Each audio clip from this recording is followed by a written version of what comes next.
Hi everyone, welcome back to our discussion. So yesterday we saw how national movement influenced the people, the political consciousness of the people, how national movement brought people, brought masses into the political activity. Then we also saw which legacies of the national movement have been carried forward into the constitution and into the later political developments in the country. So today we will be discussing uh, the basic background of the Indian constitution.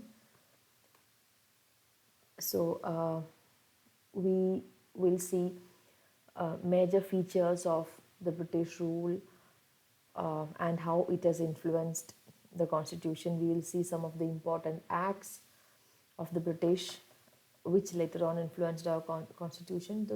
This is this chapter is from Lakshmikant's Indian Polity.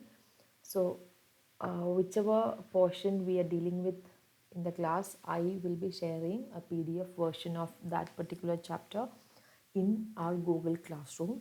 So, you may go back to it and read. Okay. Okay.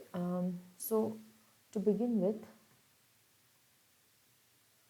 as you already know, we saw that the British came to India as traders, uh, and in fact, the British actually first came as a trading company, right? The East India Company, as you know it. So it was not the British government that came to India initially, it was the East India Company that came to India.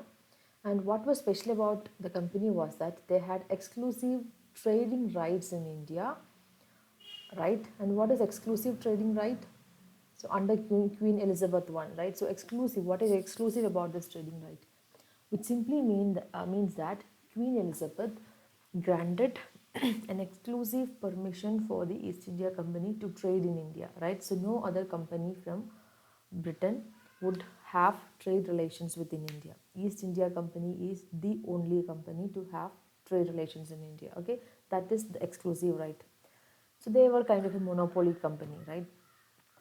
So they actually came with uh, pure trading intentions, but gradually they obtained Diwani from Bengal, Bihar, and Orissa.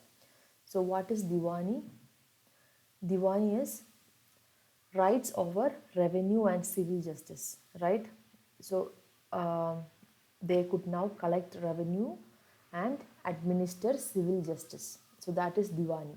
So, that they got over three provinces Bengal, Bihar, and Orissa. So, gradually, this was a beginning to their territorial power. So, gradually, this was the initial seeds of how the company later on becomes a strong territorial power in India. So, in 1858, as you know, we have the Sepoy Mutiny, uh, or you call it the First War of Indian Independence, as some say it, right? After the Sepoy Mutiny, the British Crown decided to directly govern over India, right? So that is very important, which means now the company will have only trading rights in India. The company will not have any governing rights. So whatever governing rights was given to the company, what was the governing right? You remember Diwani, right? So whatever governing right the company had was now transferred to the British Crown. So there you see the British Crown or the British government entering into the play. Till then, it was just a private trading company in the scene. Now the private company is left only with trading relations. The governing power is taken to the crown. So this continues till our independence in 1947. Okay, so now coming to the major uh, regulating acts, we will first do the Regulating Act of 1773. Note here that this is before the government comes into play, before the British government comes into play. So this is called the Company Rule from 1773 to 1858. So after 1858, there are no company rules because the company will then be out of the scene. The British Crown takes over. So after 1858, whatever you have is the ordinances and rules and regulations from the British Crown, not from the East India Company. Here, company is East India Company.